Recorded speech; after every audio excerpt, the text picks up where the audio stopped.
Hello, it is me, your favorite senior citizen YouTuber, and I am so excited about today's video. So excited because I have not seen this topic being discussed anywhere. I'm gonna be treading in virgin YouTube territory today. Why am I so dramatic about everything? But I want to talk about van life. I want to try and answer the question, is van life glamorizing poverty? I am not coming for van life. If you're a van life fan, if you're obsessed with van life, do not fear. I will not be coming for your van life, okay? But there are some very, I don't know, I thought about it, and there's so many different layers to this, and we're gonna go to places that you can't even imagine today. Wow, I'm in such a good mood, and that usually means that this video is not gonna go well. Basically, we are seeing a rise in van life videos. We're seeing van life videos being massively successful on YouTube. There are massively successful tutorials online on how to create your own van that you can live in. It's a very hot topic on YouTube. We're all obsessed with van life. We all kind of daydream about leaving it all behind and just living in a van. No possessions, no responsibilities, no rent. And one of the reasons I think that this is becoming so massively popular is the skyrocketing prices of rent, of property. Especially us younger generations, we're really struggling with affording all of that stuff.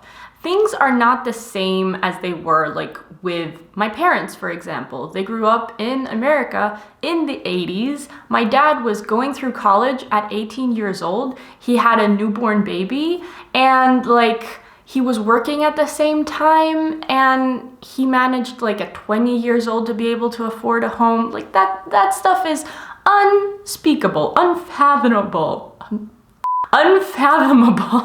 in for us, for our generation. Housing isn't affordable, rent is too damn high, and with the rise in Airbnb, a lot of urban areas are becoming more and more gentrified. Is that the word? Where just prices are so high that unfortunately a lot of people need to move out of cities because cities are becoming more and more unaffordable. This is happening here in Athens. It's happening in cities in Europe and all across the world.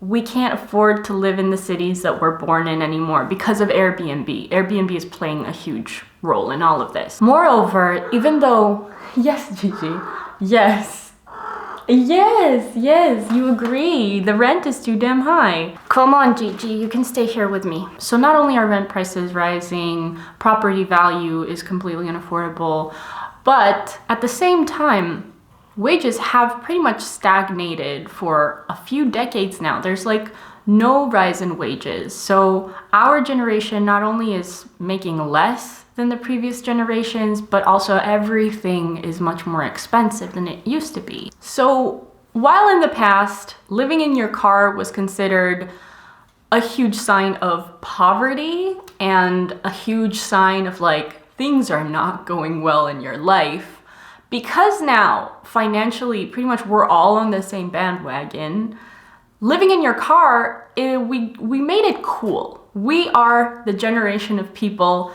that are making our misfortune into memes. We're laughing about it because there's really nothing else we can do about it. Not only that, we are a generation of people that grew up in the crisis of 2008 with very severe austerity measures. So things financially in many of our families were very bad, and we grew up having that very normalized, and many of us, instead of pursuing wealth, kind of made peace with the fact that we're broke and we're turning it into memes and into jokes and trying to cope with the financial situation that we're all in. But the opposite thing also happened as well, because a lot of us growing up in the crisis resented poverty, resented struggling financially, and turned to the other extreme, which is worshiping wealth, worshiping luxury goods. I think Ariana Grande's song 7 Rings kind of encapsulates all of that type of person, where You're just like, I see it, I like it, I want it, I got it. And then there's the other side. If you read the comments of that video, a lot of people are like, I see it, I like it, I want it, I put it back because I can't afford it. So we're like joking about it. So one side of our generation is getting in debt so that they can afford things that they can afterwards use to flex wealth, because they have been taught to resent poverty, to resent austerity, to resent anything that makes you be more considerate with your money and how you use it.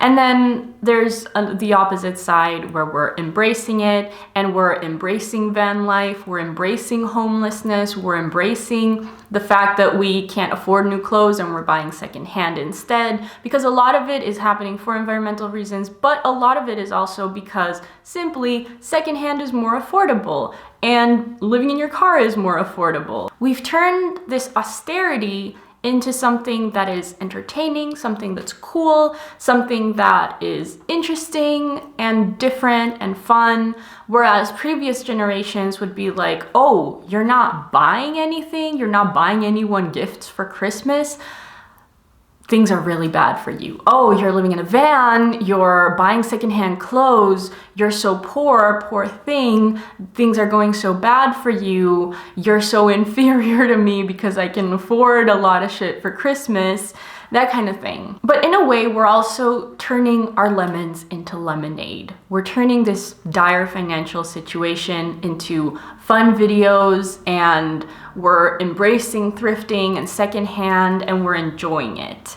And we're actually preferring it over other things. What is up with all these hand gestures? Another thing is, like, if you have the financial ability to rent, but you choose to live in a van, it's a completely different scenario from being forced to live in your van because you can't afford a home. And it's also a completely different scenario if you're here in Greece, where buying a van is pretty much, you have to have a lot of money to be able to buy a van and pimp it out and make it livable. So like for me here, van life is an unattainable, expensive dream. So there's even countries where even living in your car is freaking unaffordable.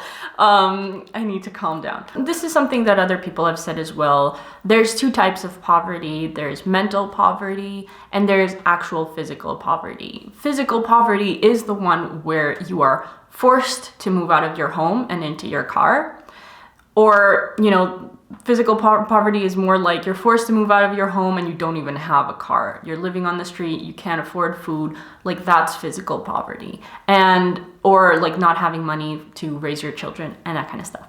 And then there is mental poverty, where you can have all the money in the world, but if it's never enough for you, you're mentally poor because you never have enough money. So van life, thrifting, minimalism, this is all low-cost living. It's not poverty. People of any financial ability can take part in it. And these have been things that people used to do because they couldn't afford anything else. And now it's something that people are choosing to do. And in a lot of ways, it's better to choose to do this stuff before you're forced to do it. So it's a little less bittersweet. And you end up resenting this lifestyle a lot less, which is something that leads to glamorizing wealth and glamorizing luxury and all that stuff. If you resent this and if you're forced into it, you end up resenting it, and all you want to do is get rich and make a ton of money. So where this all kind of leads me is to the fact that we are a generation, I think I've seen like some news outlets saying that millennials are killing the milk industry, millennials are killing the napkin industry, or like a lot of industries, we're killing all of them, which is definitely not the case.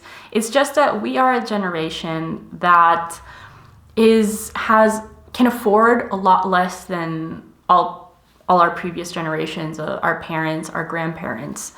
We're a generation that has been raised with austerity measures, so we haven't really enjoyed wealth, but also we're a generation that has so much access to internet and knowledge and education to the point where we are understanding that human relationships are kind of the most important thing, and not possessions, and not flexing on our possessions and our material goods and our wealth. And the other thing is that we are not being paid as much as previous generations. Like, things are getting more expensive, but wages have stagnated, which is one thing, stagnated or gone down, depending on what country you're in. And we are aware of all of this. We are aware of the fact that we can't afford cars, many of us. We can't afford maybe to move out of our parents' house. We can't afford a lot of things. We're embracing this very austerity lifestyle, this very low-cost lifestyle, let me say it like that. And I mean, the way things are financially for us, we're at a point where we can't even afford kids, even if we wanted them, but a lot of us are even opting out of that. We are a generation of people that are not buying, and we're not spending, we're not earning anything, we're not gonna be reproducing, many of us. And I find it very interesting how capitalism is going to work with a generation of people that think and act like this and consume like this. And another thing that I find very interesting is because we are living so frugally also, that makes us a lot more financially free. Because we're not spending money on stuff, because we're not interested in having families, getting married and all that stuff, that leaves us with the freedom to do whatever we want. And that means either just living off of a part-time job. That's either, once you're working in a job where you're not really that much enjoying it, where your boss is kind of an asshole, you're like, oh, I can just quit this job. I can just leave. You're not indebted. You're not enslaved to a system where you must work, otherwise you die. In my eyes, to me, that seems like we are the most powerful generation of them all, because we're not interested in what big corporations and billionaires have to sell to us. We're not interested in multiplying and increasing the needs of our family. We're not interested in being loyal workers. We don't care about that. So it seems like we're a generation that's going to be very hard to control as time goes by, as the generation that's now growing up with huge environmental awareness, that's going to climate strikes once they start college. What's going to happen then? Like, they're not interested in shopping at all. They're not interested in anything other than making sure that they have a future. And all of that is incompatible with capitalism, with always constantly increasing production, increasing profit. Like, that's what capitalism is about, always growing. It's the mentality as well of a cancer cell, always growing. And that's not really what our generation is very much about, and definitely not what Gen Z is going to be about. So I feel like, and the reason why I'm, I guess, so optimistic today and always about this situation is, even though things look very bleak, the newer generations coming in are very much going to change all of this simply by the way that they live and their lifestyle.